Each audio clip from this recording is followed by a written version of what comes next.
Assalamualaikum warahmatullahi wabarakatuh. Perkenalkan, nama saya Adi Mustafa. Saya dari Universitas Pamulang, Fakultas Ekonomi, Prodi Manajemen semester 4.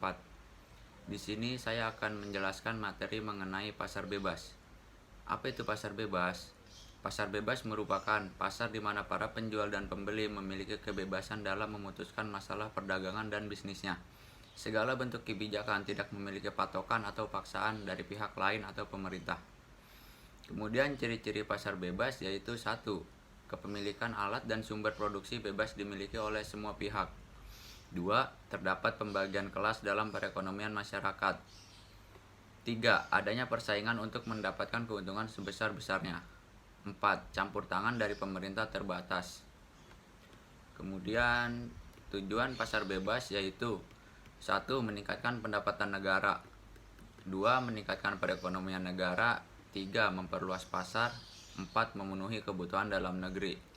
Dan yang kelima, memperluas peluang transfer of teknologi.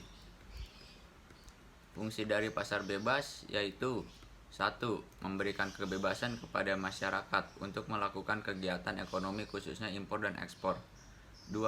Sebagai akses untuk mendapatkan informasi terkait harga dan jumlah permintaan barang guna menjaga harga barang untuk tetap stabil.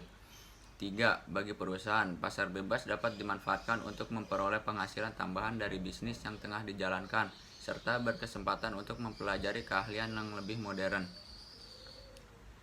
4. Pasar bebas dan perdagangan bebas juga berfungsi untuk meningkatkan penggunaan atau konsumsi barang, serta meningkatkan efisiensi produk barang tersebut. Manfaat dari pasar bebas.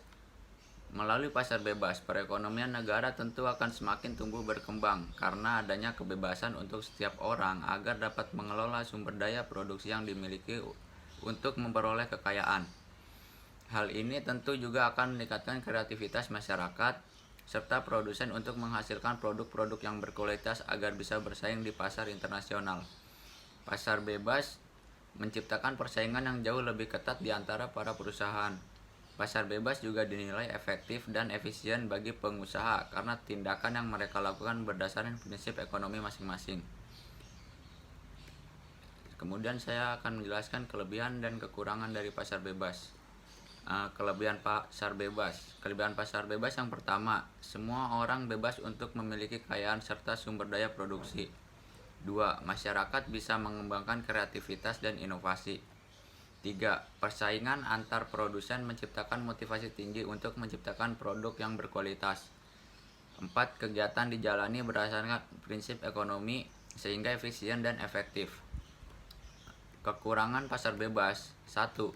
Terjadi eksploitasi terhadap masyarakat berekonomi lemah yang dilakukan oleh para pengusaha yang memiliki ekonomi kuat.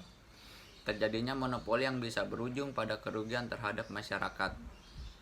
Kemudian kesenjangan ekonomi yang signifikan antara golongan ekonomi yang kuat dan lemah. Terakhir, perekonomian cenderung tidak stabil sehingga menimbulkan masalah dalam pasar. Selanjutnya, saya akan memberikan beberapa contoh penerapan sistem pasar bebas di perdagangan internasional.